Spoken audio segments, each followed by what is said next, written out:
Rapaziada, vem comigo que a IGN fez aqui uma preview baseada em 10 horas de gameplay que vocês puderam jogar de Dragon's Dogma 2. Então vamos ver qual foi o veredito inicial deles. The owner of an apothecary enlisted my help to find his lost grandson who had been taken by wolves. As I followed the trail, I heard a screeching noise from up above. Caralho, um grifão bolado, All of a viu? sudden, I'm in a battle for my life against a griffin. It's a monster that's far too strong for my party to handle, but we Mas você tentou fight, mesmo assim. claw, and hold our ground until finally we get it to retreat. I breathe a sigh of relief, then set up at the nearby camp and sleep till nightfall. That sleep is then interrupted by the same griffin back for revenge. É, ele só foi tirar um cochilo e pô, voltou. That fight somehow boils over into another battle with a white, who proceeds to beat me within an inch of my life before I finally take him out, just as the sun rises after an epic 20-minute battle.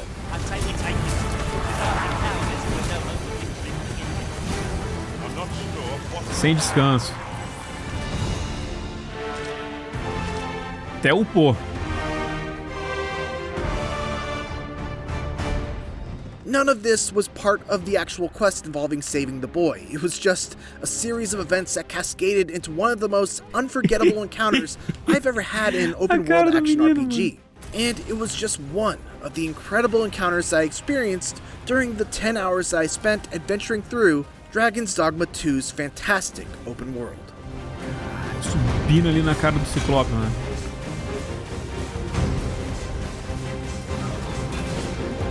While I didn't get to start from the very beginning, I did get to begin with the creation of my own pawn. Deixa eu criar. Pawns, for those unfamiliar with the first Dragon's Dogma, are AI-controlled companions that gain gear, skills, and experience from your game, and then take all of that with them online where they can be hired by other players to be companions in their own games. I'm not going to spend too much time on either pawns or character creation, especially because we've already made those videos. E a gente já fez um But what I react, will say inclusive, is that desse vídeo aí, pawns are tá no canal. integral to one of my big takeaways, which is that exploration and discovery in Dragon's Dogma 2 feels much more natural than ever before. First and foremost, there are no more quest boards. There are no markers that appear above people's heads letting you know who's got a quest, and any sort of symbols placed on your map to let you know of points of interest are kept to a minimum. As such, you'll really rely on your pawns and NPCs to guide you through Dragon's Dogma 2's world.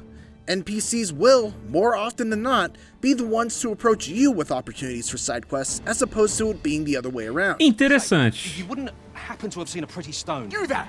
Did you see an urchin in a cap? Pawns will also point out objects of interest, Just yonder looks to be a good Diferente. spot for harvesting ingredients. boulders that can be destroyed to find a path that leads to treasure, If you need that destroyed, I'm your pawn. Shall I assist?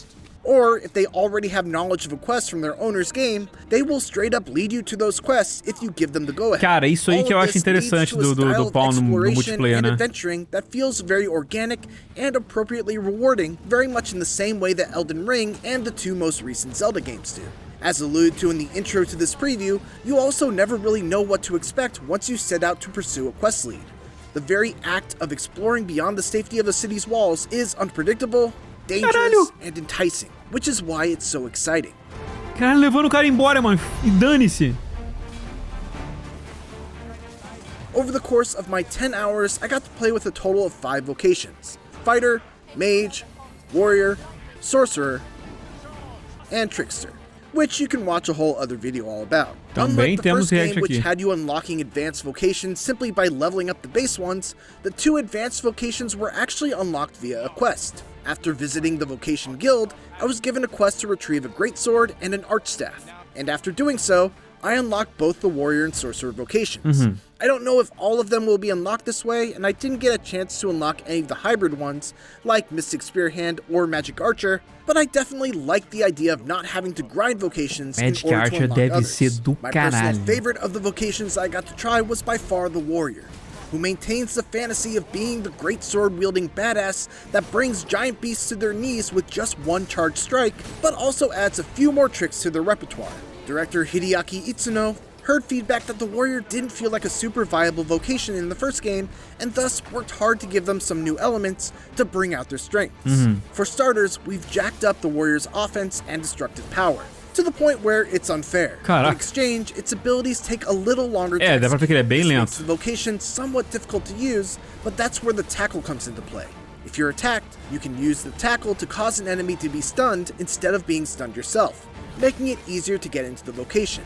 O negócio é stunar o inimigo pra poder bater. Called Barge that allows the warrior to execute a quick shoulder bash, even while they're charging an attack, to interrupt and potentially stun any enemy that's trying to stuff their attack. The vocation, after all, is built around being able to charge up massively powerful attacks that deal humongous damage, so this small change goes a long way in making it a little easier to get those big shots off.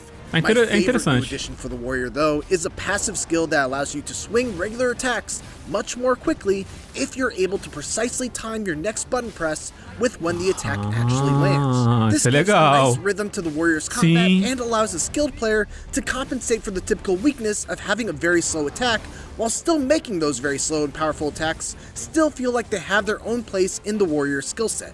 Also, if you're like me and enjoy the feeling of leaping off cliffs and slamming your weapon down on a monster's head, this is the vocation for you. Esse ataque aí foi bruto. I unfortunately didn't get deep enough into the Sorcerer vocation to see any of the really big, crazy spells that they're so beloved for, but what I really enjoyed about the Sorcerer was the addition of a unique skill called Galvanize. This allows you to go into a stance that recovers your stamina extremely quickly, which is especially useful for the Sorcerer due to the fact that their spells take so long to cast. To shorten those spells, you need to use a skill called Quick Spell, which allows you to spend stamina to reduce a spell's cast time. All of this leads to a careful balance of preparing to cast a powerful spell, using Quick Spell to shorten its cast time, and then making note of whether you have enough stamina to cast another spell, or whether you have to break away and use Galvanize to get your stamina back up. It's a fun dance that made Sorcerer feel a lot more active than in the past. Você tem que ir manejando ali os seus Dragon's Dogma stats 2's também, open né? world is enormous, reported to be roughly 4 times the size of the already huge map in the first game. And I don't doubt that claim in my experience of checking out the map and wandering through just a small portion of it. It's big, but it's also dense, with exciting encounters both on and off the beaten path that were paced nicely so I wasn't constantly slowed down by back-to-back battles, but I also never went too long without having something to engage with. One thing that was important to Itsuno and the team at Capcom was making sure that the players really felt the distance that they were traveling as they explored. To that end, fast travel is very limited like in the first game. You can only travel between discovered port crystals, and every time you do, you must expend a fairy stone, which are highly valuable items that don't come cheap and aren't easily found. Shall we make use of it?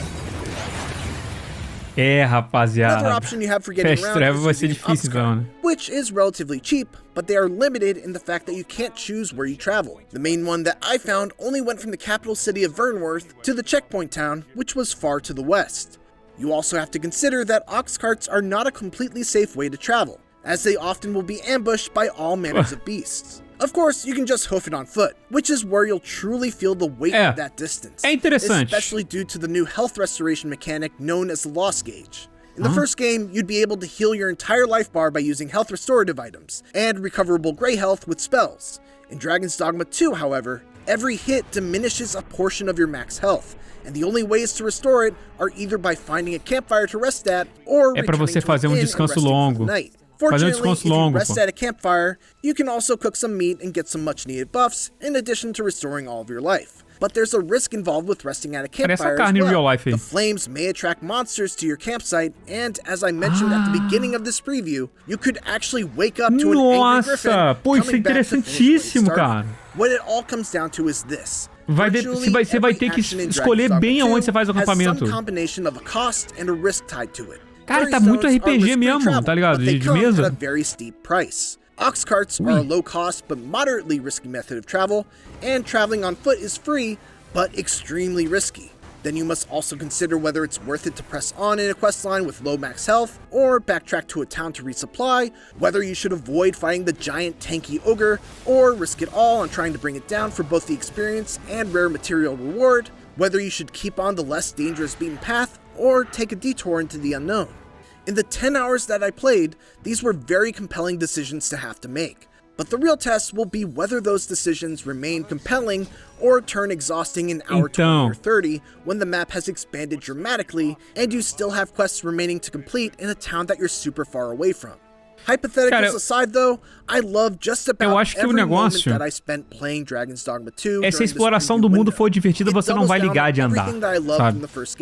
makes some smart improvements to the way quests are handled and how you explore its giant world, and the little taste that I got of the vocations is a tantalizing reminder of why Dragon's Dogma is one of the best in the genre when it comes to delivering on the various power fantasies tied to the classic RPG archetypes. Even after all I played, I still feel like I just scratched the surface on what Capcom has in store for players when Dragon's Dogma 2 releases on March 22nd. Mano, que preview hypadora que foi essa aqui, né, mano? Eu gostei muito dessa pegada que a gente viu ali das classes dos personagens, parece que estão todas bem interativas, um ponto que, tipo assim, não é só as diferenças no tipo de dano que ela vai dar, na propriedade, na utilidade que ela tem na equipe, mas também como que você joga ela e como que você vai manejar, elas são bem diferentes uma das outras. Mano, achei legal também a parada da exploração do mundo, porque, como a gente falou, tem uns elementos tipo assim, aonde que você vai descansar é importante, vai ditar pra gente se a gente vai ser emboscado ou não. Tem esse negócio de fast travel, ele falou, pode ser às vezes uma inconveniência, pode ser, né, vai ter que ver como é que a gente vai ver se a exploração do jogo não for legal o suficiente. Mas visto que a gente tem ouvido falar dos desenvolvedores falando que você vai achar dungeon opcional, que às vezes a pessoa pode zerar o jogo e não ver algum boss secreto bacana, eu imagino, mano, que a exploração desse jogo vai estar absurda, ou pelo menos é o que tá parecendo ser, né? Então, se for esse o caso, de boa limitar o fast travel. Na verdade, é incentivo a limitar o fast travel pra não acontecer igual aconteceu com alguns outros jogos, né? Pra ficar só usando fast travel o tempo todo. E o caminho seja interessante, né? Então, se eles fizerem isso, puta, vai estar um RPGzinho open world gostoso e parece estar tudo muito interativo, cara. A parada de ter poucas informações, eu acho legal quando bem feito, né? Não é só tirar as informações, é você deixar intuitivo o que você faz ali. Como eles falam, os NPCs, eles te falam. Se for um NPC que você... um pawn, né, que você tá pegando de um amigo seu, ele vai te falar se o seu amigo já tiver passado por lá. Ou os NPCs, eles já vão... O NPC não tem mais marcador se ele de side quest, mas eles vão interagir com você. Então você sabe qual o NPC que é de side quest. Então isso tá parecendo bastante legal. Porra, tô animadaço aqui pra ver o Dragon's Dogma 2. Comenta aí abaixo o que você achou. Se curtiu o vídeo, não esquece de deixar aquele crítico aí no like, se inscreve no canal e segue a gente nas nossas redes sociais. Pode ser ficando por aqui. Valeu, um abraço, até mais e fui!